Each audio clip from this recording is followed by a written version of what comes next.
아버지의 이름으로 일본 정계에는 왜 이렇게 세습 의원들이 많은 걸까요? 오늘 그 이야기를 해보도록 하겠습니다. 안녕하세요, 김지윤입니다. 지난 10월 31일 일본에서 중의원 선거가 있었습니다. 일본은 우리와 달리 양원제죠. 여러 가지 예측이 있었는데요. 기시다 후미오 총리가 이끄는 자민당이 단독 과반의 승리를 했습니다. 지역구 의석이 289석, 그리고 비례대표가 176석, 총 465석이 걸려 있는데요. 자민당이 단독으로 261석을 차지했습니다. 이전에 276석보다는 의석수가 줄었지만 그래도 여전히 단독으로 과반을 차지했다는 면에서 기시다 후미오 총리의 승리다라고 할 수가 있겠는데요. 이렇게 신임 총리로서 국정에 힘을 얻게 되었다라고 평가를 하는 것 같습니다. 또 여기에 공명당과의 연합까지 합친다면 293석을 차지하게 될 것이다 라고 보고 있죠. 사실 기시다 후미오 총리는 우리한테 눈에 좀 익은 인물이죠. 2015년 위안부 합의 당시에 이걸 발표를 했었던 당시 외무대신이었습니다. 그래서 그런지 이 기시다 후미오 총리에 대한 여러 가지 백그라운드라든지 이런 건 얘기가 잘 안 나오고 있는데요. 사실 기시다 총리가 굉장한 정치인 집안 출신입니다. 아버지는 중의원을 지내고 또 중소기업청 장관을 지낸 기시다 후미다케, 그리고 할아버지 역시 중의원을 지낸 바 있는 기시다 마사키입니다. 본인 역시 1993년 34살이라는 정말 약관의 나이로 중의원에 선출이 되면서 정계에 입문을 했죠. 그리고 2012년부터 2017년까지 정말 장수했던 외무대신이었습니다. 노련한 정치인이다 라고 말할 수가 있죠. 그런데 일본의 경우를 보면 이렇게 집안 대대로 정치를 하는 집안들이 있습니다. 이른바 세습 정치인이라고도 이야기를 하는데요. 물론 아버지도 정치인이고 그 자녀도 정치인인 경우는 다른 나라도 꽤 있습니다. 조지 H.W. 부시 대통령의 아들인 조지 W. 부시 대통령이 있고요. 그리고 딕 체니 부통령의 딸인 리즈 체니도 현재 연방 하원 의원이죠. 2대 대통령이었던 존 아담스의 아들인 존 킨시 아담스도 6대 대통령이었던 적이 있습니다. 그런데 유난히 일본 정계에는 이 세습 정치인 숫자가 아주 많다는 것이죠. 이혼 게이자이 신문의 최근 보도를 보면 중대선거구제에서 소선거구제로 지역구 의원을 뽑는 선거법으로 개정이 된 1996년 이후 8번의 총선을 2017년까지 치렀는데 그중에 13% 정도가 세습 정치인이었다고 합니다. 그런데 그들이 당선된 비율을 보면 무려 80%라고 해요. 그에 반해서 비세습 정치인 같은 경우는 30% 정도밖에 안 되었다고 하죠. 그리고 어느 선거였느냐에 따라서 달라지지만 총 의원 수의 25에서 30% 정도가 세습 의원이라고 하고요. 이게 또 자민당의 경우는 아주 두드러진다고 합니다. 40% 정도가 세습 의원이라고 하네요. 총리 같은 경우도 세습 의원이 총리가 되는 경우가 많은데요. 헤이세이 시대가 열리고 우노 소스케 총리 이후 19명의 총리가 있었죠. 근데 이 19명 중에서 12명이 세습 의원이었습니다. 그러니까 아버지의 지역구를 물려받아서 정치에 입문한 세습 정치인이 총리까지 올라가는 확률이 꽤 높은 것이죠. 도대체 왜 그럴까요? 물론 아버지를 닮아서 정치 DNA가 있기 때문에 그렇다라고 볼 수도 있고요. 그리고 일본 같은 경우는 가업을 물려받는 문화가 상당히 뿌리 깊게 내려오고 있죠. 그래서일 수도 있고 또 일본은 그 지역적인 폐쇄성이 있기 때문에 그 지역의 유지라든지 또는 정치인의 가문이 계속적으로 그 신분을 유지하는 경우가 많다라는 설명도 있습니다. 그런데 클루버 교수는 이런 말을 했어요. 권력은 자기 지속성이 있다. DNA도 있고 문화도 있겠지만 이미 정치 권력을 쥔 정치 가문이라면 유권자와의 사회적 관계도 형성이 되어 있고 네트워크도 상당히 촘촘하게 만들어져 있을 것이고 그리고 무엇보다도 정치 자금이 풍부하기 때문이다 라는 이유인 거죠. 일본의 세습 정치를 설명할 때 가장 많이 인용이 되는 것이 바로 이 3반입니다.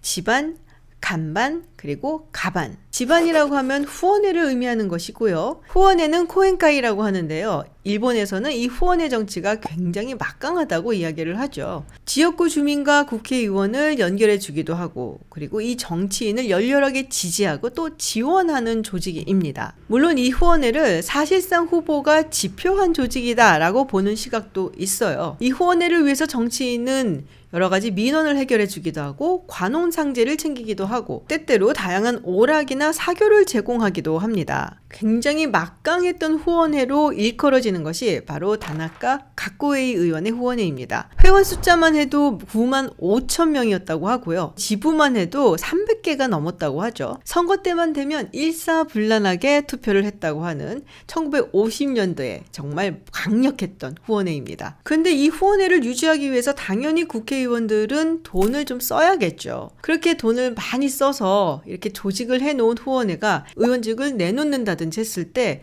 그냥 놓아주기엔 좀 아깝잖아요. 그래서 이것을 누군가가 계속 이어갔으면 한 생각을 가지게 되는데 그때 가장 믿을 만한 사람은 자녀겠죠. 후원회도 마찬가지입니다. 정치인을 지원하고 지지도 해주지만 또 그만큼 원하는 것도 있을 수밖에 없죠. 그렇게 되다 보니까 이 후원회가 약간은 이익단체의 성격을 띠게 됐다라고 이야기를 하기도 합니다. 후원회 회장이 굉장히 막강한 권력을 갖게 되기도 하고요. 그러다 보니까 내가 이 정치인하고 굉장히 끈끈한 관계를 형성을 해놨는데 또 다른 새로운 정치인을 키워야 되나? 라는 생각을 하게 되겠죠. 그렇다면 이 정치인과의 관계를 그대로 이어받아서 계속해서 좋은 관계를 유지해 줄 수 있는 새로운 사람이 더 낫겠다라고 생각을 하고 그러면 자연스럽게 그 정치인의 아들 혹은 딸로 가게 되는 것이죠. 두 번째는 간판, 유명세 혹은 지명도가 되겠죠. 정치인은 자신의 부고 말고는 기사에 나는 건 다 좋다라는 이야기까지 하는데요. 일본의 공직선거법은 선거운동 기간을 굉장히 짧게 정해놓고 있어요. 공식 선거운동 기간이 중의원의 경우는 12일 그리고 참의원의 경우는 17일이라고 합니다. 그 상당히 짧다라고 볼 수가 있고요.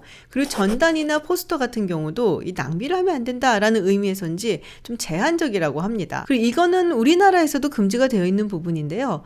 가가호호 방문하는 호별 방문 이것도 금지가 되어 있거든요. 미국 같은 경우는 캔버싱이라고 해서 집집마다 방문을 해서 내가 누굽니다 라고 홍보를 할 수 있는데 일본은 그것도 되어 있지 않습니다. 그러다 보니까 신인 정치인이 자신의 얼굴을 알리기가 굉장히 어려운 것이죠. 그에 반해서 똑같은 신인이라고 할지라도 아버지가 이미 정치인이었고 그 지역구를 내가 세습을 받는다라고 한다면 아버지의 라스트 네임, 성만으로도 하나 먹고 들어간다 라고 볼 수가 있는 거죠. 또 하나 흥미로운 점이 있습니다. 우리가 투표를 하러 가면 이 투표 용지에 적혀있는 후보들의 이름을 보고 내가 지지하는 후보의 이름 옆에 이렇게 도장처럼 뚝 찍잖아요. 일본 같은 경우는 연필로 자기가 지지하는 후보의 이름 혹은 정당의 이름을 적어야 됩니다. 선진국 중에 이런 방법을 택하는 국가는 그렇게 많지는 않은 것 같은데요. 물론 미국 같은 경우도 write in이라고 해서 이름을 적어 넣는 경우가 있어요. 그렇지만 그거는 이 투표용지 옆에 우리처럼 이렇게 기표를 할 수 있는 박스가 있고 그리고 이 중에 없으면은 적어 넣어라 라는 식으로 옵션처럼 되어 있는 거거든요. 근데 우리가 예전에 시험을 봐서 알지만 객관식보다 주관식이 어렵지 않습니까?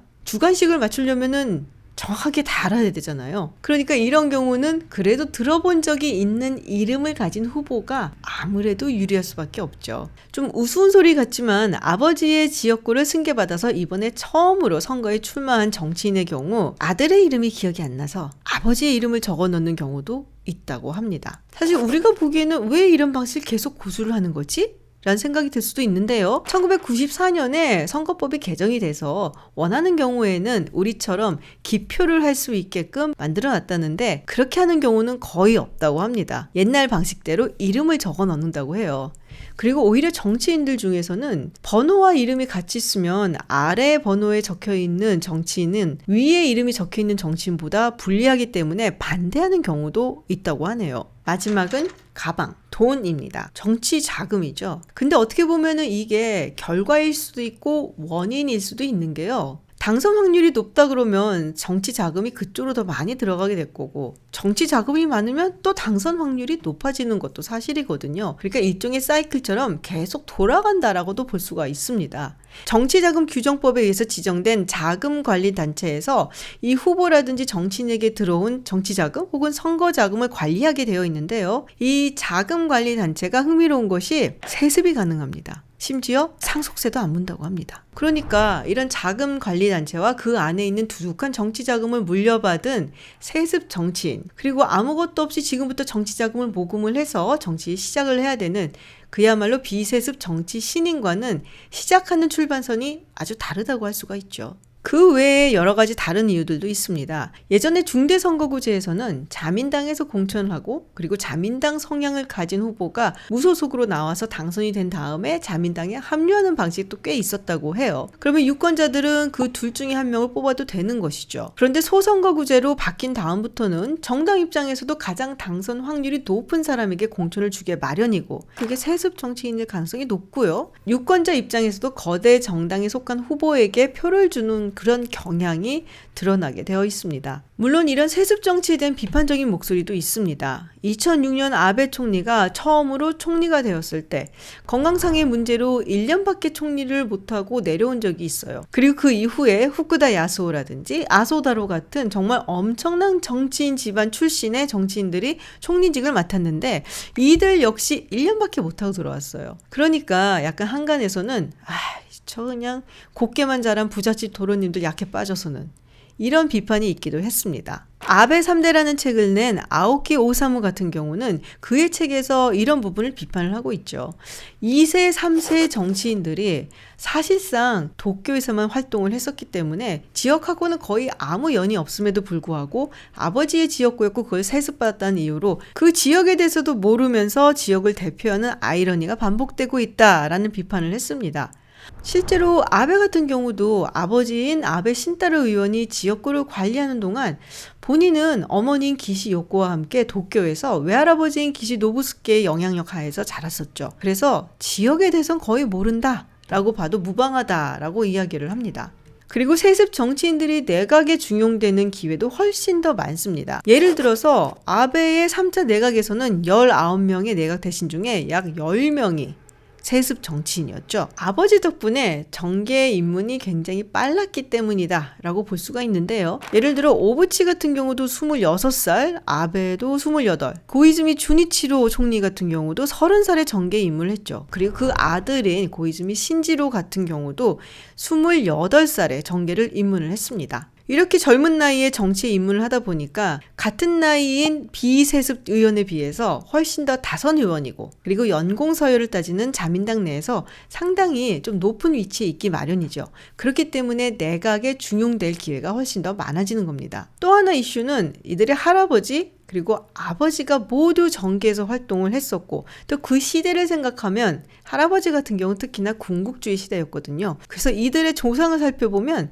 군국주의 시절 당시 특별 고등경찰 간부 출신들이 상당히 많고요. 그러다 보니까 아무래도 조금 더 국가주의적이고 조금 더 우파이고 훨씬 강경 보수 성향을 띠는 경향이 있다는 겁니다. 한때는 세습 후보자 공천을 금지해야 된다라는 움직임도 있었어요. 그러면 이제 주로 민주당 의원들을 중심으로 그런 움직임이 있었고 자민당 측에서도 이걸 받아들이겠다라는 이야기가 있었는데 결국에는 자신들의 목을 조르는 일이기 때문에 유야무야 됐었죠. 흥미로운 것은 일본 국민들조차도 이것에 대해서 크게 문제를 삼지 않는다는 부분입니다. 세습 의원들 공천을 그만둬야 된다라는 의견도 있지만 별 상관이 없다라는 의견도 상당히 팽팽하게 맞서고 있다는 점이죠. 따지고 보면 세습이든 비세습이든 내가 좋아서 뽑는 것이고 아버지가 그만큼 내 지역구를 위해서 일을 했고 공적이 있다면 아들한테 또 한번 맡겨보는 것도 나쁘지 않은 생각이다라고 생각할 수도 있을 것 같아요. 결국에는 민주주의 사회고 또 선거를 통해서 뽑는 것이기 때문에